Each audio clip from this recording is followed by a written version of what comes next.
யாக்கோபு 1:17 வாசிங்க.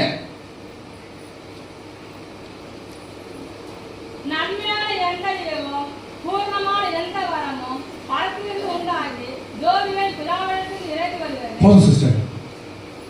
நன்மையான எந்த ஈவுனா என்ன தெரியுங்களா? கிஃப்ட். கிறிஸ்மஸ்க்கு நம்ம எல்லாரும் தெரியும், கிஃப்ட் ரொம்ப ஈஸியா புரியும். கிஃப்ட் ஒருத்தருக்கு ஒருத்தர் கிஃப்ட் கொடுத்துருப்பாங்க. கிஃப்ட்ல பாத்தீங்கன்னா யாரா பணம் செலுத்தி கிஃப்ட் பெற்றிருக்கீங்களா? அப்படியா இருக்கீங்களா? பணம் செலுத்தி கிஃப்ட் பெற்றிருக்கீங்களா? ஏன் அப்படி செலுத்தி பெற்றா அது கிஃப்ட் கிடையாது இல்லையா? ஆனா பாருங்க, ஆண்டவர் மூன்றாவதாக he sent a precious gift to the world. His name is Jesus. தேவன் இந்த உலகத்துக்கு மிகப்பெரிய ஈவாகிய இயேசுவை கிஃப்டா கொடுத்தார். அதை குறித்து பவுல் சொல்றாரு பாருங்க, 2 கொரிந்தியர்ல 9:15 சீக்கிரம் வாசிங்க. 2 கொரிந்தியர் 9:15.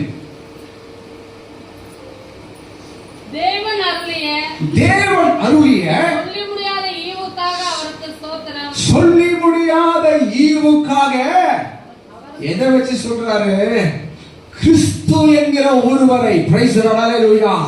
தேவன் இப்படிப்பட்ட ஒரு நாளிலே மனித குலத்துக்காக ஈவாக அனுப்பினார். நல்லா கவனிங்க. இந்த நம்ம நினைக்கிற ஆசிரியர் gift வந்து கொடுத்தவனா அந்த gift வந்து ரொம்ப சீப். நம்ம கடையில பார்க்க அந்த gift பத்தி நான் பேசல. It is a precious gift. இந்த giftக்கு ஈடா எந்த மனுஷனும் பணம் கொடுக்க முடியாது, எந்த விலைக்கிரயமோ செலுத்த முடியாது.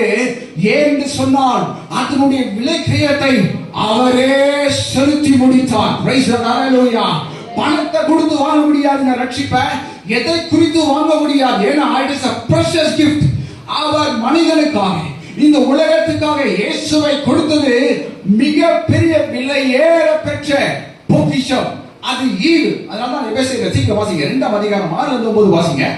2 அதிகாரம் 6-9.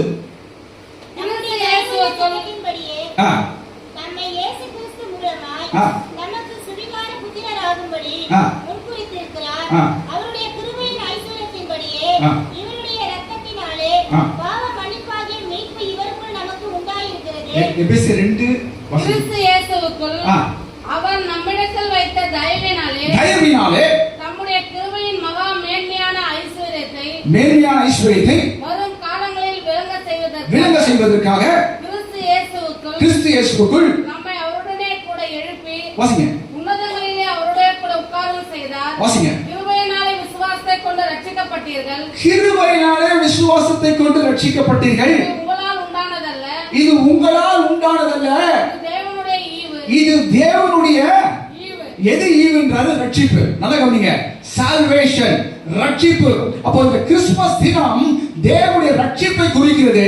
இந்த ரட்சிப்பு என்பது தேவனுடைய ஈவு. நல்லா கவனிங்க. ஏன் இது ஈவு தெரியுங்களா? இந்த பார்சல்ல வெறும் நல்லா கவனிங்க, ஒரு பார்சலை பார்க்கும்போது எத்தனை பேர் திறந்து பார்ப்பீங்க? கிஃப்ட் யார்? கரெக்டா சொன்னாங்க. எல்லாருமே திறந்து தான் பார்ப்போம் இல்லைங்களா? அதுதான். நல்லா கவனிங்க.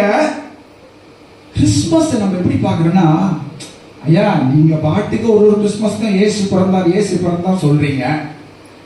என் வாழ்க்கையில கடன் இருக்குது, என் தனிப்பட்ட வாழ்க்கையில நிறைய நோய் இருக்குது, எதிர்ப்பு இருக்குது, நான் தொழில முன்னேற முடியல, என் வாழ்க்கை மேல போக மாட்டேங்குது. இயேசு பிறந்தார் இதெல்லாம் சொல்றீங்க. வேற எதுவும் காரியம் வாழ்க்கையை மாற்றும்படியாய், என்னுடைய சூழ்நிலையை மாற்றும்படியாய் எதுவுமே இல்லையே அப்படின்னு தான் நம்ம யோசிக்கிறோம். நல்லா கவனிங்க. இந்த காலங்களை கர்த்தருடைய ஆவியானவர்களோடு கூட பேசுகிறார். இந்த ரட்சிப்பு என்ற வார்த்தை என்ன தெரியுங்களா? ரட்சிப்பு என்ற வார்த்தை பாவ மன்னிப்பு மாத்திரமல்ல, வியாதியிலிருந்து சுகம், எதிரிலிருந்து விடுதலை, தேவ கோபத்திலிருந்து நியாயத்திலிருந்து விடுதலை, பாவத்தை சோதனையை எதிர்த்து ஜெயிக்கக்கூடிய பலன், பிசாசின் மன அழுத்தத்திலிருந்து விடுதலை.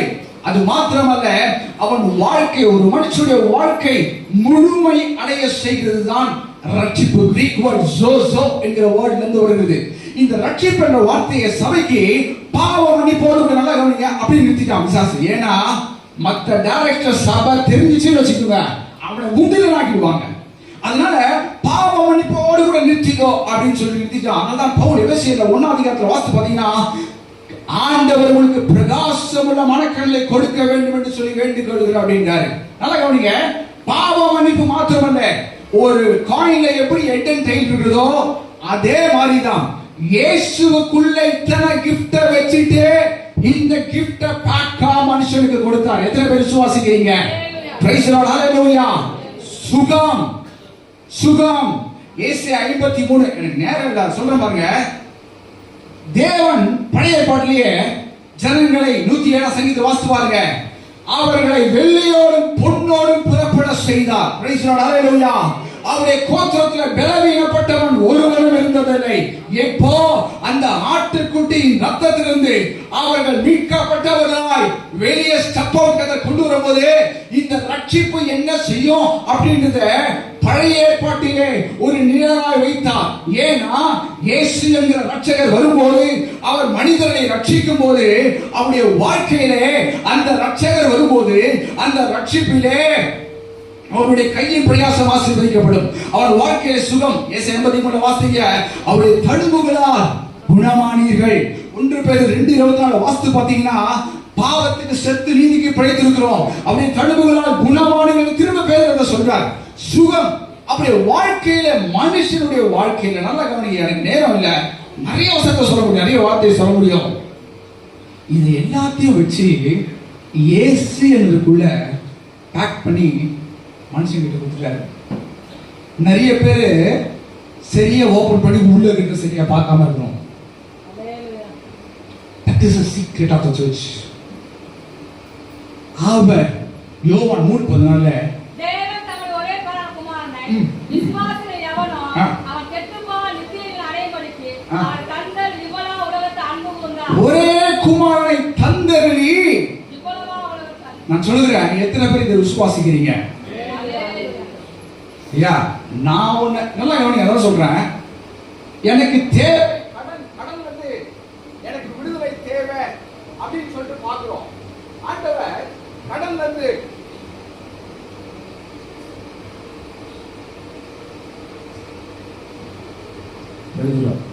ஆண்டவர் கடன்ல இருந்து, ஆண்டவரே நான் கடன் இருந்து வேதனைப்படுகிறேன், என்னை தூக்கி எடுக்க கொஞ்சம் பணம் இருந்தால் நல்லா இருக்குமே அப்படின்னு யோசித்துக் கொண்டிருக்கிறீங்களா? ஆண்டவரே நான் வியாதியில் இருக்கிறேன், என் வாழ்க்கை தோல்வியில் இருக்கிறது, என் வாழ்க்கையில சில பாவத்தை ஜெயிக்க முடியாமல் கஷ்டப்பட்டு கொண்டிருக்கிறேன், எனக்கு உதவி தேவை, யாராவது எனக்கு உதவி செய்வா? கிறிஸ்துமஸ் என்று சொல்லி எனக்கு தெரியும், இதெல்லாம் என் குடும்பத்துக்கும் எனக்கும் என் தனிப்பட்ட வாழ்க்கையில சில காரியங்கள் உதவி தேவை, யார் அதை செய்வா? அவன் இதெல்லாம் போட்டுக்கலாம், கொஞ்சம் பணத்தை கொஞ்சம் சுகத்தை, எதையுமே போடல. இப்படிப்பட்ட ஒரு கிறிஸ்துமஸ் தினத்துல இயேசு என்ற ஒருவரை கிஃப்ட் அனுப்பிச்சாரு. அந்த கிஃப்ட்டுக்குள்ள இத்தனையும் அடங்கி இருக்கு. எதை விசுவாசிக்கிறீங்க?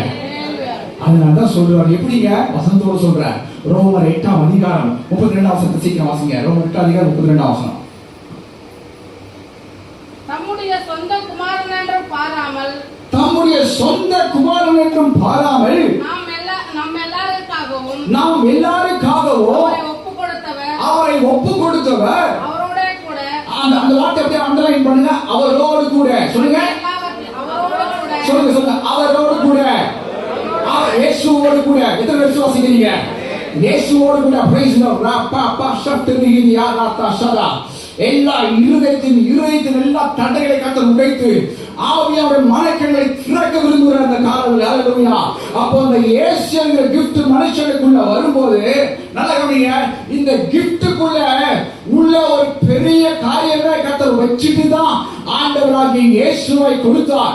அதனால தான் சொல்றேன், இது மிகப்பெரிய நன்மை. ஹalleluya. சொல்ற பாருங்க, அவரோடு கூட வாசிங்க, அவரோடு கூட எல்லாவற்றையும் நமக்கு அருளாக இருப்பது எப்படி? சொல்லுங்க மாட்டேன், எல்லாவற்றையும் 1 2 அப்படின்னு லிஸ்ட் போடல, சொல்லுங்க மாட்டேன், நல்லா சொல்லுங்க, பயன்படுங்க. எஸ், மற்ற எல்லாவற்றையும். Price the Lord. சுகத்தை கொடுக்காமல் இருப்பது எப்படி? சொந்த குமாரனாகிய இயேசுவை அனுப்பினவர் நமக்கு சுகத்தை கொடாமல் இருப்பது எப்படி? நம்முடைய வறுமை தைரியத்திலிருந்து வெளியே கொண்டு வராமல் இருப்பது எப்படி? உங்களுடைய வாழ்க்கையை பாவத்திலிருந்து விடுதலை கொடாமல் இருப்பது எப்படி? உங்களுடைய பாவத்திலிருந்து மாத்திரமல்ல, பரிசுத்த பரிசுத்தத்தை கொடாமல் இருப்பது எப்படி? உங்க வாழ்க்கையில விடுதலை கொடாமல் இருப்பது எப்படி? ரொம்ப பவுல் அருமையா சொல்றாரு. அப்போ இயேசுங்கிற gift பேக் அமைச்சு என்ன பண்ணாரா, மனுஷனுக்கு எத்தனை தேவை இருக்குதோ கரங்களை தட்டுங்க பாப்போம், அத்தனையும் அவருக்குள்ள வச்சிருக்காரு. Praise the lord. ஹalleluya. நீ அதான் சொல்றேன், இது மிகப்பெரிய gift இந்த கிறிஸ்துமஸ். ஹalleluya. மிகப்பெரிய gift மனுஷனுக்கு. ஏன்னா மனுஷன் இந்த உலகத்திலே அவனுடைய வாழ்க்கை வாழும்படியாய் அவனுக்கு தேவைப்படுகிற அத்தனையும் இயேசுக்குள்ள வச்சுட்டு மனுஷனுக்குள்ளே அனுப்பினார். Praise the lord. ஹalleluya. பவுல் சொன்னார், 1:30 வாசிங்க. அவராலே தேவனால் நமக்கு ஞானமும் பரிசுத்தமும் மீட்புமானார். அப்ப இயேசுக்குள்ள பரிசுத்தம் இருக்குது, மீட்பு இருக்குது, ஞானம் இருக்குது. திரும்ப கொலோசியர் 2 வாசித்து பாத்தீங்கன்னா அறிவு, ஞானம், பொக்கிஷம் இவையெல்லாம்